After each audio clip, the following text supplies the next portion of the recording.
Good morning everyone. कैसे हैं आप सभी लोग? मैं ममता शर्मा फिर से स्वागत करती हूँ आपका अपने इस यूट्यूब चैनल पे। तो जैसा आपको पता है कि मेरा जो चैनल है इस पर चल रहा है करंट टॉपिक। जो मॉर्निंग सेशन हमारा था उस पर चल रहा है करंट टॉपिक। तो करंट टॉपिक में आज हमारा जो टॉपिक होगा वो होगा क्या है चीन की भारत के खिलाफ नई चाल।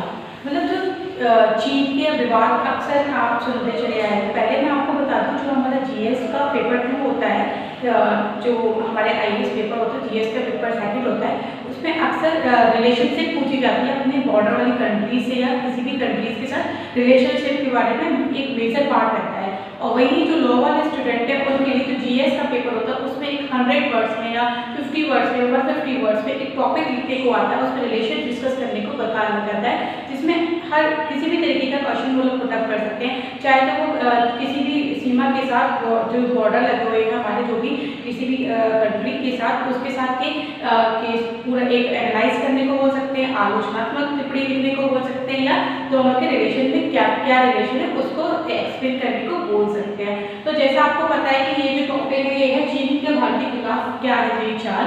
तो जैसा आपको ऐसा पता है कि हमारा 1962 के बाद से वॉर के जो 1962 का जो वॉर हुआ था इंडो और चाइना का, उसके बाद से जो हमारे रिलेशन चले आ रहे हैं वो कुछ रिलेशन कुछ खास अच्छे नहीं है। और चाइना के साथ अक्सर हमें सुनने को मिलता रहता है कि चाइना के साथ भारत के रिलेशन कभी भी सही नहीं रहे हैं और ना ही अभी हो पा रहे हैं। तो जो टॉपिक है उसमें अभी क्या किया है चाइना ने क्या किया है, जैसे कि बात है कुछ पिछले एक साल की, पिछले मई की बात है, तब से टॉपिक चला आ रहा है कि जो हमारा जो लद्दाख वाला एरिया है, जो हमारा सियाचिन वाला जो एरिया है, जिसे लद्दाख का वो एरिया जिसे भारत 1962 के वॉर पे हार गया था, वो वाले एरिया में जो चाइना की जो आर्मी है वो वहाँ पे सर्वाइव नहीं कर पा रही है। तो वहाँ वो सर्वाइव क्यों नहीं कर पा रही? क्योंकि वहाँ जो है जो होता है कि जब गर्मियों का मौसम होता है तब इतना ठंड है, लेकिन जब सर्दी आती जाती है तो उस टाइम तक जो वहाँ का जो टेम्परेचर होता है वो -30 डिग्री सेंटीग्रेड से -40 डिग्री सेंटीग्रेड तक पहुँच जाता है। तो उसके लिए क्या है, तो वहाँ पे जो लोग हैं चाइना के जो आर्मी के जो लोग हैं वहाँ वो सर्वाइव नहीं कर पा रहे थे। तो चाइना ने इसके लिए एक नया तरीका निकाला।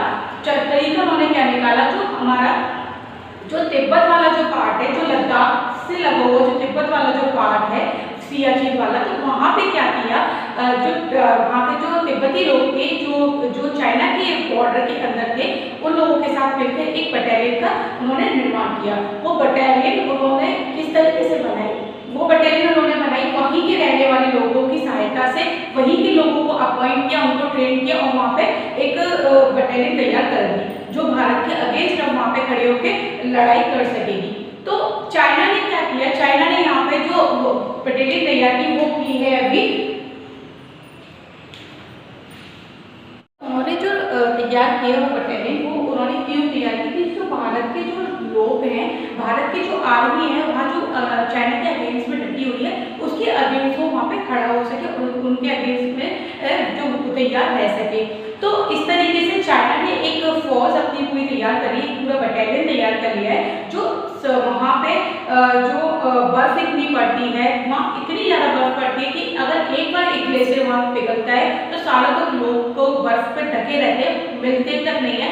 वो उस जगह पे चाइना ने अपना एक बटालियन तैयार करके खड़ी कर दी है। तो ये भारत के लिए एक चुनौतीपूर्ण कार्य किया है चाइना ने, जिसको भारत को उसका डट के सामना करना पड़ेगा। ये जो चुनौतीपूर्ण कार्य करके चाइना ने जो बटालियन तैयार की है वो कहाँ पे करी है, तो एक यहाँ पे सियाचिन के पास ही एक घाटी है चुम्बी घाटी, चुम्बी वैली में इन्होंने एक बटालियन को तैयार किया है।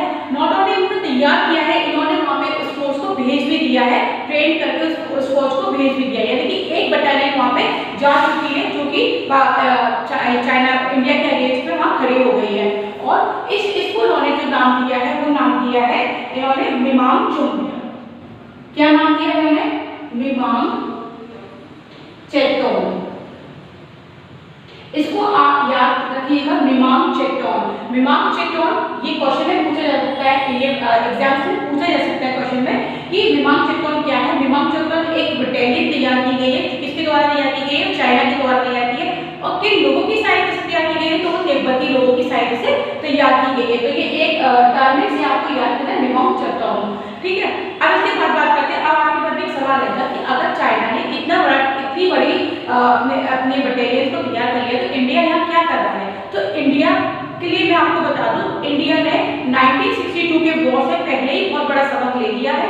इंडिया ने क्या किया है, इंडिया ने तभी हमारे जो वहाँ के जो हमारी वैली है, गलवान वैली जो है, उसमें वहाँ पे ऑलरेडी उन्होंने क्या करा, वहाँ के लोगों की सहायता से 1962 के वॉर के बाद से ही वहाँ एक फौज तैयार की थी जो आज वहाँ पे डटी हुई है, जिसे SFF के नाम से जानते हैं। SFF क्या, special frontier force. Special frontier force जो कि इंडिया के द्वारा वहाँ पे डटी हुई है, वो जो हमारा कश्मीर में जो हमारा बर्फ में जो लोग रहते हैं, बर्फ में जो हमारे जो आर्मी मैन रहते हैं, जो सोल्जर्स रहते हैं, उनको ट्रेन करने के लिए जो कश्मीर में हमारा स्कूल है, उस स्कूल के थ्रू वो स्पेशल फ्रंटियर फोर्स वहाँ तैयार की गई थी और वो स्पेशल फ्रंटियर फोर्स इसके अगेंस्ट में वहाँ खड़ी हुई है, ठीक है। तो चाइना जो बात आज चाइना जो कर रहा है वो इंडिया 1962 के वॉर के बाद सबक लेके पहले ही कर चुका है, यानी कि चाइना एक तरीके से हमारी ही नकल कर रहा है जो वहाँ पे हमारे अगेंस्ट में कर रहा है।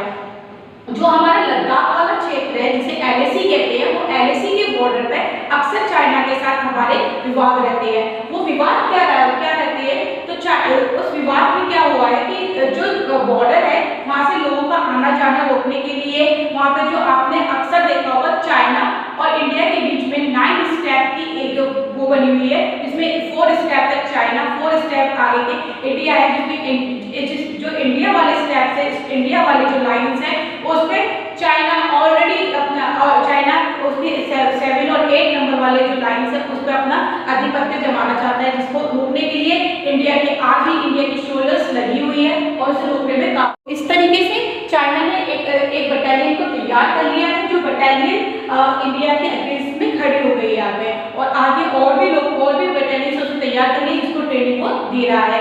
तो उसके अलावा अब ये तो बात होगी एक बटालियन तैयार करने की जो चाइना ने अब तैयार की तिब्बती लोगों की सहायता से।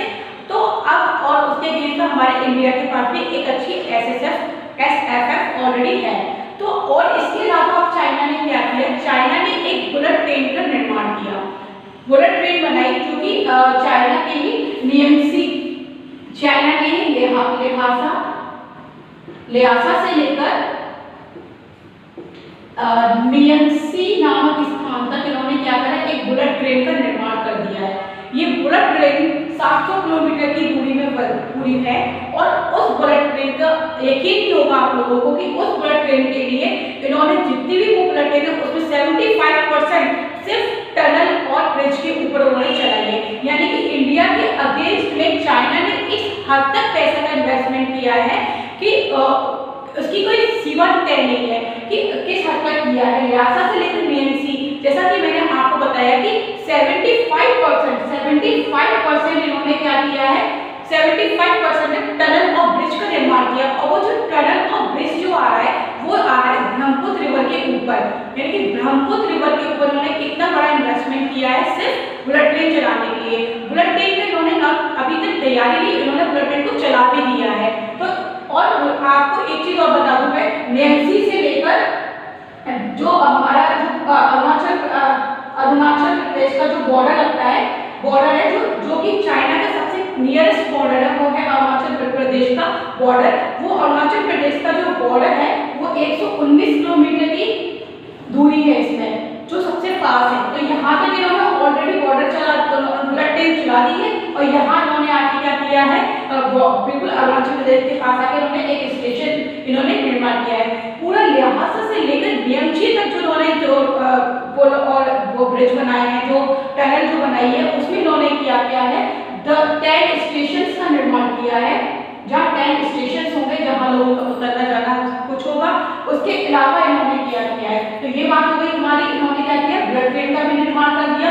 क्यों किया, इसका रीजन आप लोग समझ पा रहे होंगे कि भारत के अगेंस्ट इन्होंने एक तुरंत ही यहाँ से यहाँ तक सेना पहुँच सके, और ये है हमारा नियरेस्ट बॉर्डर, तो यहाँ तक आगे अटैक किया जा सके। तो ये बात करी इन्होंने यहाँ पर बुलेट ट्रेन की।